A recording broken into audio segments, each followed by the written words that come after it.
Hello, friends. Happy Valentine's Day.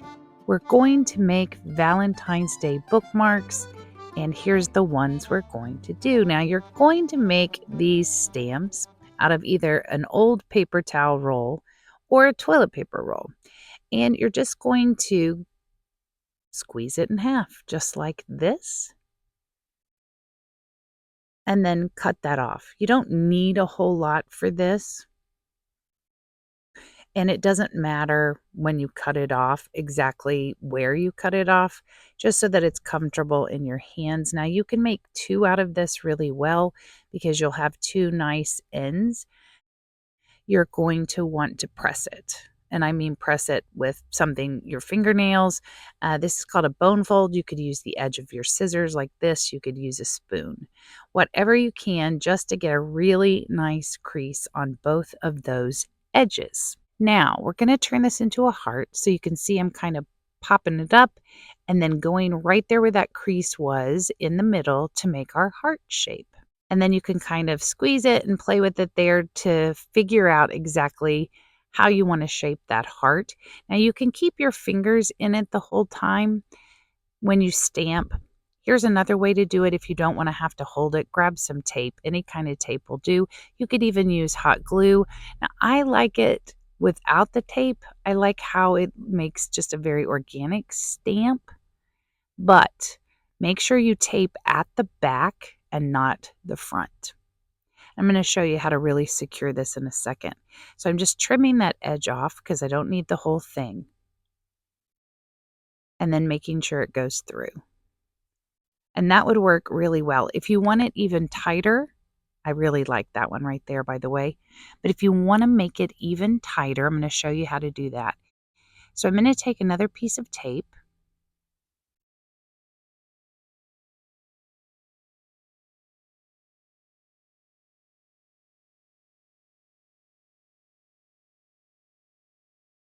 And just go along with the crease on the inside a little bit and then the outside. Now this is kind of an extra step. You could even do that with a hot glue gun. I did it on one that I had with some really good glue. I don't know how much time I want to spend on that though. So if you look at the two that are laying down, one is taped, the other one is not. And well, they're both taped, but one is not taped where it's close like this, is what I should say. I just taped a little bit at the back. Now, the next thing we need to do is mix up our paint. You're going to want a large area to mix this up because you're going to dip the stamp in it.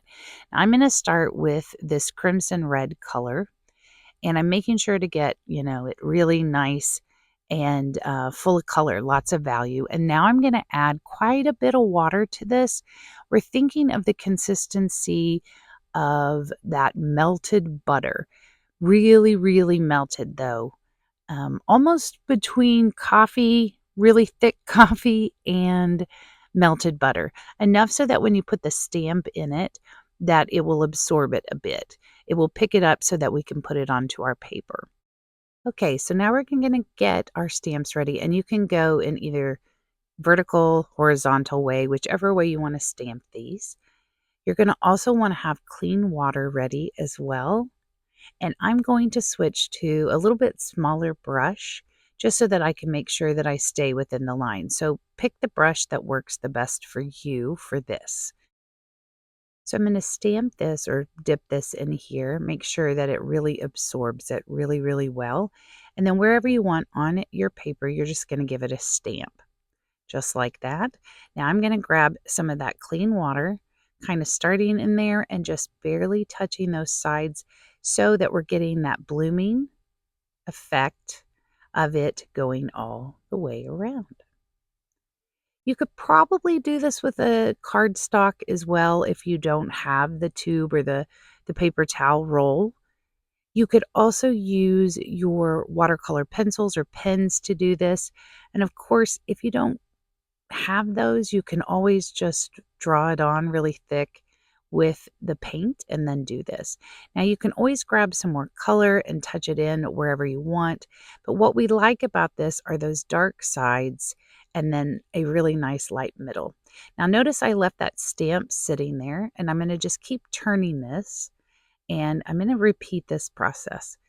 And I'm going to do this, and I'm not going to overlap any of these, okay? Just making sure that I get them into the negative space in a couple of different places. The next time that we do the stamp will be after it's dry, and we'll do some where we go on top of other ones, okay? I'll even show you one where maybe you don't want them to overlap. So after you've painted those, I will see you back here and we'll talk about the next step. Okay, here they are. They're stamped and ready for the next one. Oh, there's my little Valentine. Hello, Walter. So now we're going to do the second layer since I'm not distracted by Walter anymore. Now, over here's what I have left, so I'm going to mix up some more just to be ready to go.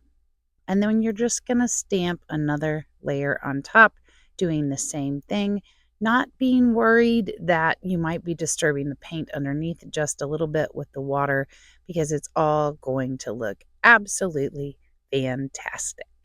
Just make sure that when you're stamping, you're changing that direction. Feel free to stamp as many or as few hearts as you would like.